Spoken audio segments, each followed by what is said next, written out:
Assalamualaikum warahmatullahi wabarakatuh. Halo semuanya, perkenalkan nama saya Bilkis Beliana Muskiaratna, absen 07 dari kelas 10 Boga 1. Di sini saya izin mempresentasikan hasil kerja saya, Project Informatika atau Dampak Sosial Informatika. Sejarah perkembangan komputer.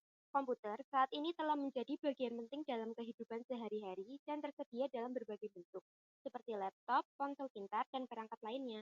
Sejarah komputer dimulai jauh sebelum Masehi dengan penggunaan abacus sebelum penemuan mesin elektronik pertama oleh Charles Babbage dan pemrogamnya ada Lovelace. Mesin Turing yang diciptakan oleh Alan Turing menjadi model komputasi untuk komputer modern. Perkembangan komputer terus berlanjut seiring dengan kemajuan ilmu pengetahuan dan siswa SMP telah belajar tentang berbagai jenis komputer dan perangkat lunaknya. Memahami sejarah penting untuk belajar dari pengalaman masa lalu, termasuk keberhasilan dan kegagalan dalam pengembangan teknologi. Siswa juga diminta untuk merangkum informasi tentang perkembangan komputer dan tokoh-tokoh yang berkontribusi dalam sejarah tersebut, memilih periode yang menarik untuk dibahas. B. Aspek ekonomi dan hukum dari produk informatika. 1. Aspek ekonomi. Industri perangkat keras dan perangkat lunak telah berkembang sejak komputer ditemukan. Perusahaan seperti IBM dan Hitachi telah bertransformasi menjadi PC, laptop, dan smartphone. Industri perangkat lunak juga tumbuh untuk memenuhi kebutuhan manusia. Perubahan besar seperti Microsoft dan Google muncul karena teknologi informasi. Pertumbuhan perusahaan seperti Amazon dan Tencent disebabkan oleh nilai tambah teknologi dalam hidup manusia. Perusahaan berinvestasi dalam teknologi untuk bersaing, sementara konsumen mencari kemudahan. Di Indonesia ada banyak startup dengan 992 perusahaan teknologi pada tahun 2018. Pemerintah mendukung pertumbuhan ini. Inovasi seperti ojek online membantu menyelesaikan masalah hak kekayaan intelektual melindungi hasil kreativitas. 2. Aspek hukum. A. Lisensi komersial. Lisensi komersial adalah lisensi yang paling restriktif atau mengikat dan biasanya digunakan untuk perangkat lunak berbayar. Pengguna harus membayar untuk menggunakan perangkat lunak tersebut. Selama penggunaan, ada peraturan yang membatasi apa yang boleh dan tidak boleh dilakukan, seperti jumlah instalasi, larangan menggandakan perangkat lunak, dan larangan mengubah kode program. Perangkat lunak dengan lisensi ini rentan terhadap pembajakan, terutama yang banyak dibutuhkan seperti sistem operasi dan aplikasi pengolah kata. B. Ada lisensi gratis atau freeware. Sebagian perangkat lunak mungkin disediakan secara gratis dan dapat diunduh serta diinstal dari sumber yang disediakan pengguna. Meskipun gratis, ada batasan dalam lisensinya. Misalnya, perangkat lunak berlisensi gratis mungkin tidak memperbolehkan distribusi ulang atau perubahan kode. Variasi lisensi lain ada lisensi shareware yang memungkinkan pengguna mencoba perangkat lunak secara gratis selama masa percobaan tertentu. Setelah itu, pengguna harus membayar untuk melanjutkan penggunaannya. Lisensi open source.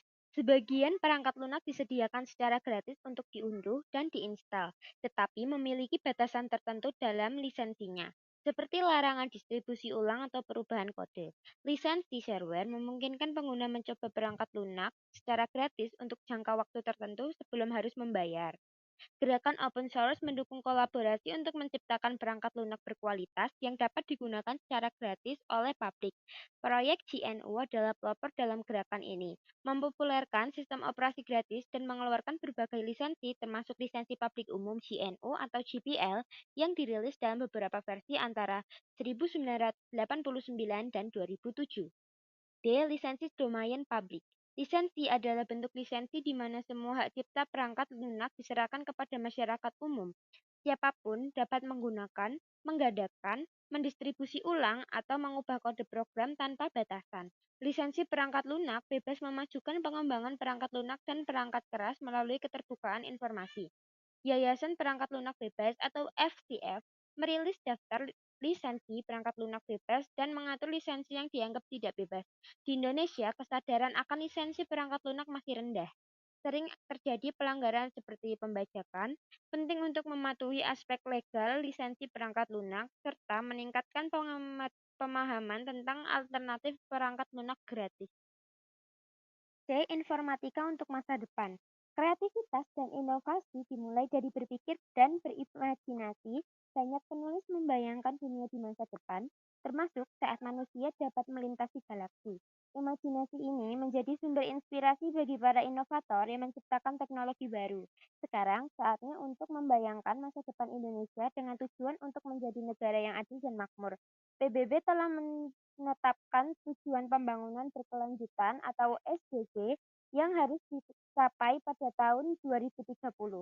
SDG merupakan kelanjutan dari tujuan pembangunan milenium atau MDG. Namun, MDG memiliki banyak kendala. Kini, kemajuan teknologi dapat membantu mencapai SDG dengan lebih baik.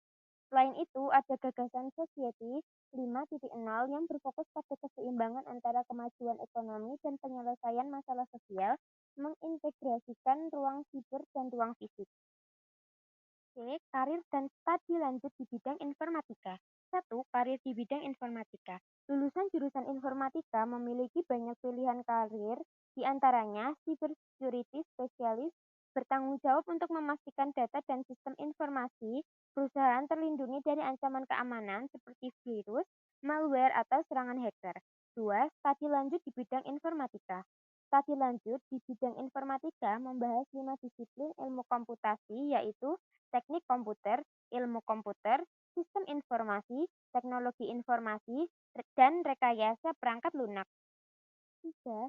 Sertifikasi di bidang informatika. Kompetensi di bidang informatika tidak hanya dapat diperoleh melalui jalur pendidikan tinggi yang disahkan dalam bentuk ijazah.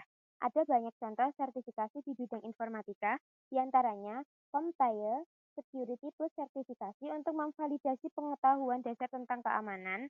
Sertifikasi ini cocok untuk Anda yang tertarik bekerja di bidang cyber security. Microsoft Certified Solution Expert atau MCSE, sertifikasi profesi yang dikeluarkan oleh Microsoft Corporation. Pemegang sertifikat ini dapat menguasai berbagai sistem instalasi termasuk sistem operasi buatan Microsoft. Baik, cukup sampai sini presentasi dari saya. Kurang lebihnya mohon maaf. Wassalamualaikum warahmatullahi wabarakatuh.